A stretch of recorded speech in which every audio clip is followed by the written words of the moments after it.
If you die today, what will remain of you? This is not a morbid question, but a question that has defined my entire leadership career. My name is Dounia, and 2 years ago when I started Leadership One, I thought leadership was about titles, positions, or gestures. But today, as I complete Leadership 4, something has shifted. I know something different. So this is my leadership development plan, featuring a roadmap of who I was, who I am, and who I am becoming. So let me take you back when I first did my SWOT analysis. So I knew I was authentic. I knew I care about my community, but honestly, that was about it. I had a passion, but I didn't have direction. I had dreams, but I didn't have the tools. And this is the thing. I have procrastination, anxiety, fears of taking risk, and also constantly seeking validation from others, looking for someone or what I really don't need to tell me or something like that. And also I have the threat that is the self-confidence. Lastly, opportunities. I knew I was at Ashesi University and I was at Mastercard Foundation scholars. But then Leadership 4 happened this semester. Wasn't just another class, but it was a transformation. Remember what simulation we did in class for the stakeholders when guest speakers role-play different stakeholders, NGO community members, resistant participants. That simulation has really changed everything I have learned. So I learned that leadership is not just about having all the answers, but it's about navigating unpredictable. It's about changing the approach based on what we are saying or who we are saying. So, after that came Future of Africa, our group project service learning. I went there at Future Africa with some assumptions on one of their wellness days with my team. So I thought I know how to help these young people. I have lived in challenging communities. I understand. It's like I had several assumptions. However, I was wrong. These young people who has lived on the street had some experiences. So they were kind of aggressive, they didn't listen easily, they challenged every attempt to help them. It wasn't easy to calm them down. And in that moment, I realized something critical that I learned from their art trainer as I volunteer on her side. She didn't shout on them, she didn't force. She motivated with care, with good words, with patience. That's when I understood what the Kate book on servant leadership really meant. That's when leading quietly stopped being just a course reading and became my philosophy. So now my strengths have changed.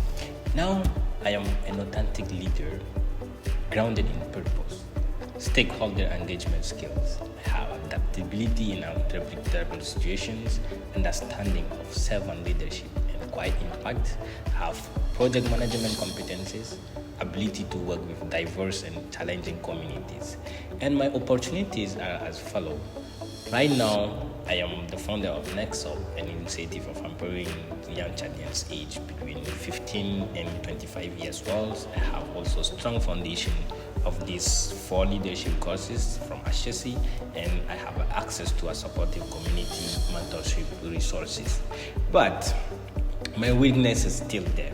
I still battle with the procrastination. Sometimes I still feel anxiety when the risk seems too big, but there is still the difference now. I know these are just barriers. They are simple challenges to work on. My threats, my community lacks civic engagement.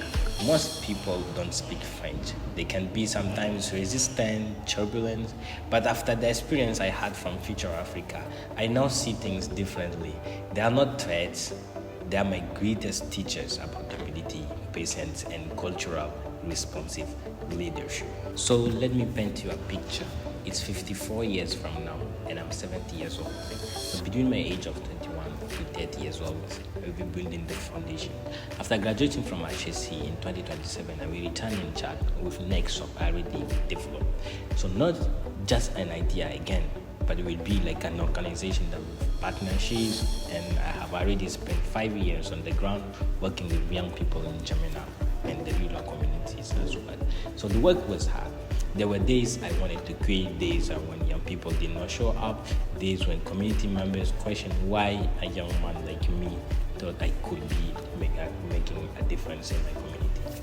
But I remember the leadership taught me something meaningful. Making a good society requires patience and persistence. So now between my 30s and my 40s, I will be expanding NextUp.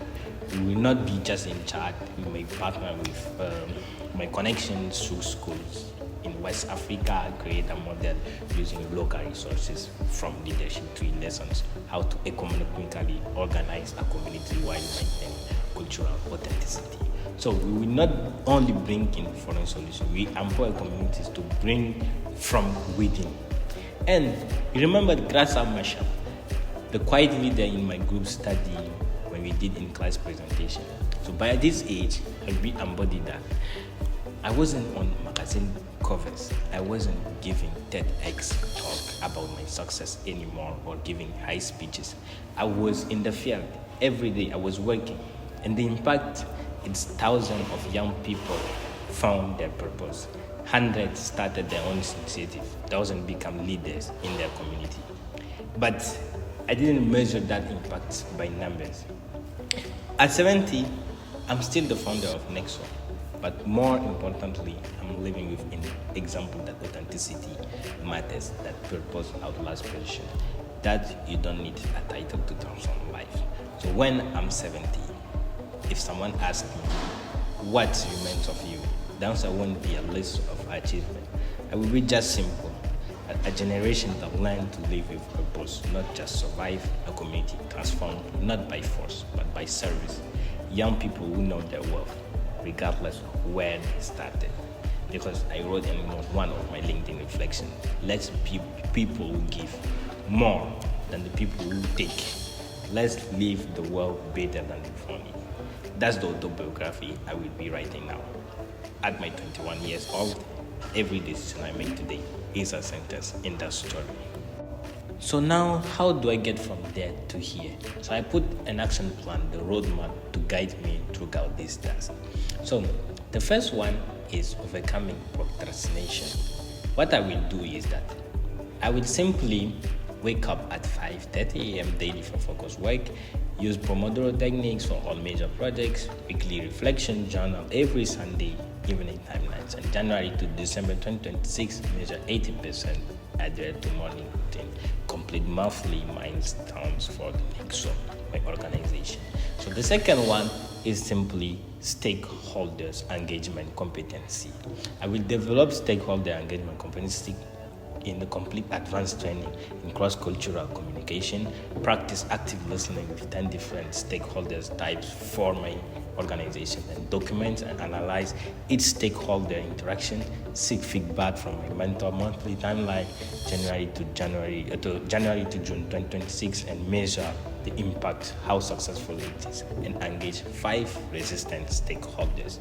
So the next one is simply competency of strengthening emotional resilience and anxiety management. What I will do is weekly therapy or counseling sessions. We do daily meditation practice, monthly check-ins with my mentor about challenges, join a peer group for young social entrepreneurs timelines. So from the timeline is from January 2026 and ongoing measure, reduce anxiety by episodes. So I will go slowly, not at once. So I will have the ability to make decisions under pressure without seeking external validation. Then the last one, which is leadership competence, the Ubuntu one. So I will embody Ubuntu and servant leadership daily. I will perform one act of quiet service weekly, create a community circles where young people start their challenges, and practice leading from behind, empowering others to lead. The timeline will be ongoing starting from this January, and I will measure personal reflections, feedback from those I serve. Of course, everybody would like to know I will have a mentor. And me, my true mentor is my brother. So my brother, his name is Dounia. He will be the one that will be accountable to. So, from leadership 1 to leadership 4, I have come to realize something simple.